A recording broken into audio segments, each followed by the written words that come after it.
শিশুদের হাতে mobile phone তুলে দিয়ে বাবা মায়েরা শিশুদেরকে মৃত্যুর কোলে ঠেলে দিচ্ছে। বিশেষ করে 6 মাস বয়সী শিশু থেকে শুরু করে 2 বছর পর্যন্ত শিশুরা বেশি মৃত্যুবরণ করছে এই মোবাইল ফোনের কারণে। বর্তমান বাবা মায়েরা তাদের শিশুদের শান্ত রাখার জন্য মোবাইল ফোনে বিভিন্ন ধরনের কার্টুন অথবা গান চালিয়ে রেখে দেয়, যাতে করে তাদের শিশুরা তাদেরকে জ্বালাতন করতে না পারে। আর এই বিষয়টি ছোট্ট বাচ্চাদের ঠেলে দিচ্ছে মৃত্যুর কোলে। তাই সাবধান হয়ে যান এখনই। আর এই ভিডিওটি ভুলেও এড়িয়ে যাবেন না, কারণ আমরা আপনাদেরকে জানাতে চলেছি শিশুদের হাতে মোবাইল ফোন তুলে দেওয়ার ফলে তাদের ভবিষ্যৎ কিভাবে নষ্ট করে দিচ্ছে সেই বিষয়টি। যাদের বাসা বাড়িতে ছোট বাচ্চা রয়েছে অথবা যাদের এখনো সন্তান হয়নি, তাদের জন্য এই ভিডিওটি অত্যন্ত গুরুত্বপূর্ণ।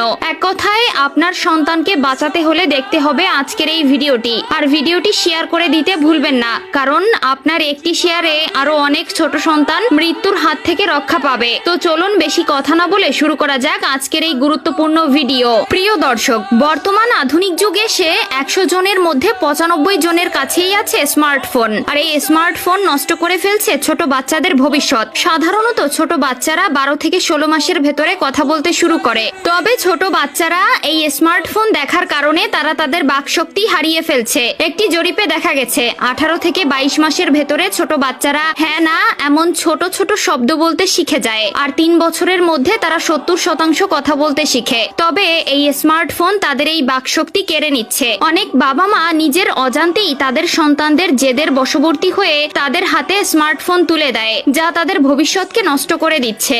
একদল মার্কিন গবেষক 6 মাস বয়সী শিশু থেকে শুরু করে 3 বছর বয়সের শিশুদের উপরে একটি গবেষণা চালিয়ে দেখতে পেয়েছেন অনেক শিশুই স্মার্টফোন বা স্ক্রিন যুক্ত ডিভাইস দেখার ফলে তাদের বাকশক্তি হারাচ্ছে। আর এই নিয়েই তোলপাড় শুরু হয়েছে পুরো বিশ্বে। গবেষকরা বলছেন যেসব শিশুরা গড়ে 28 মিনিটের বেশি মোবাইল ফোন দেখে বা স্ক্রিন যুক্ত ডিভাইসের পেছনে সময় দেয়, তাদের ভেতরের 99% শিশুই এই জটিল রোগে আক্রান্ত হচ্ছে এবং আস্তে আস্তে এই সকল শিশু তাদের বাকশক্তি হারাচ্ছে।